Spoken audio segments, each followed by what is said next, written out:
Children of the firelight, gather round, for this is not just a tale. It is a memory.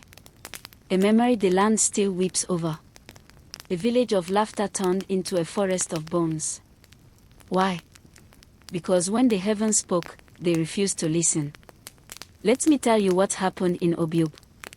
Long ago, in the heart of a green valley wrapped in mist and crowned with rivers, there lay a proud village named Obube. They had fertile lands, cows with gold-colored milk, and yam tubers as fat as a man's thigh. Their drums echoed like thunder, and their dances summoned even the lazy moon to peek out from clouds. But something changed.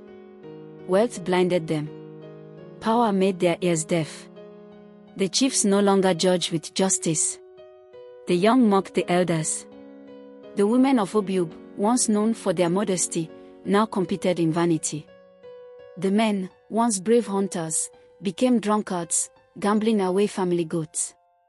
Even the shrine of the ancestors grew cobwebs. Then came the first sign. On the third market day of Oi, while the sun beat like a talking drum on the heads of the people, a stranger walked into the square. He was neither old nor young.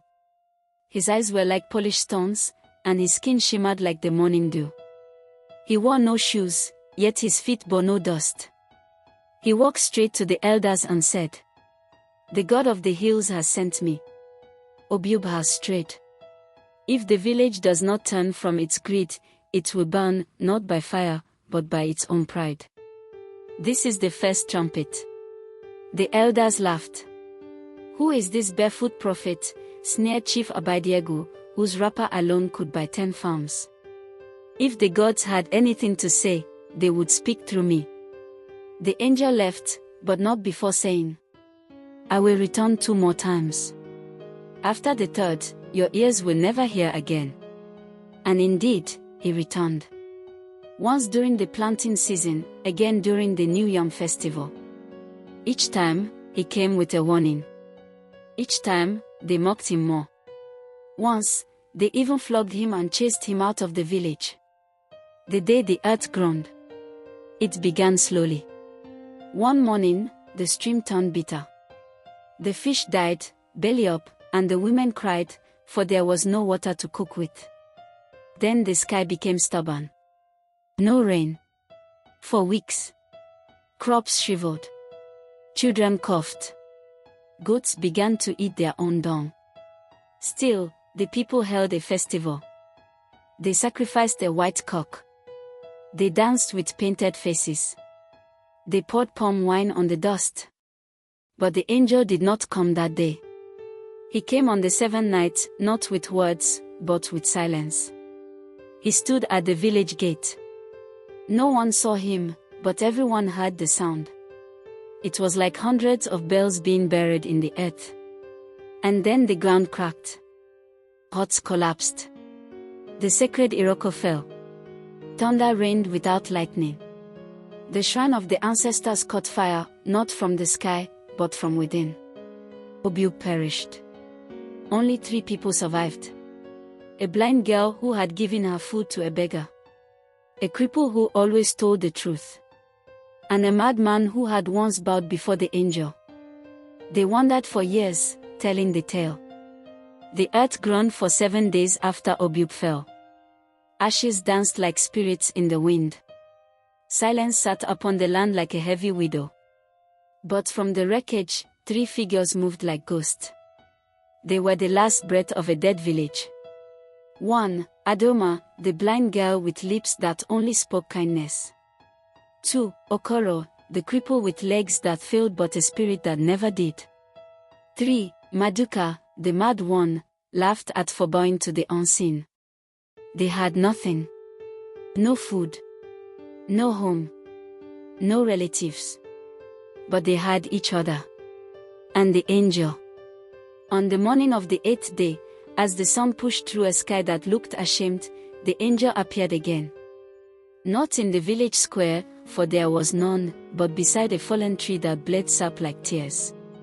He said nothing for a while. Then he turned to them. "You are the seed. You are not spared because you were perfect. You are spared because you listened, you shared, and you feared. Maduka, still twitching from his madness, whispered, "What do we do now?" The angel smiled. "Go east. Find the land with no name. There, build not just huts, but a people who hear." And with that, he vanished. Not in light, but in wind. They walked for days. The sun burned their backs. The night chilled their bones. Okoro dragged himself with a stick. Adaoma stumbled in the dark but was always the first to sing when they found berries. Maduka talked to trees, but sometimes, the trees whispered back. Then one evening, after crossing 7 rivers and 1 plain of thorns, they reached it. A quiet land. Untilled. Untouched. A blank canvas. They called it Yumizioku, children of truth. They planted with their hands. They built with their backs. At first, it was only them. But soon, wanderers arrived. Survivors from other broken places. People who had lost their homes. The poor. The silent. The misunderstood. And Adaoma welcomed them. Okoro taught them fairness. Maduka taught them wonder. And the memory of Obube was never forgotten.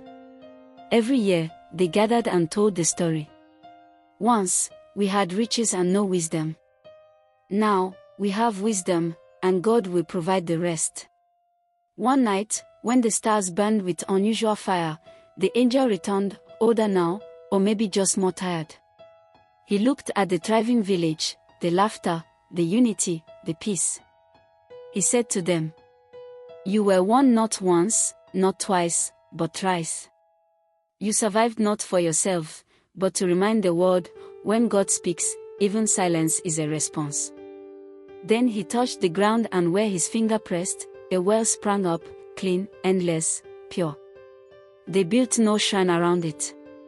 They named it Enchita, the well of remembrance. So remember, people of today, when warnings come in sandals and silence, pay attention. When pride rises like smoke, let humility fall like rain. For God does not destroy without a knock. And if he leaves a remnant, it is to rebuild, not to repeat.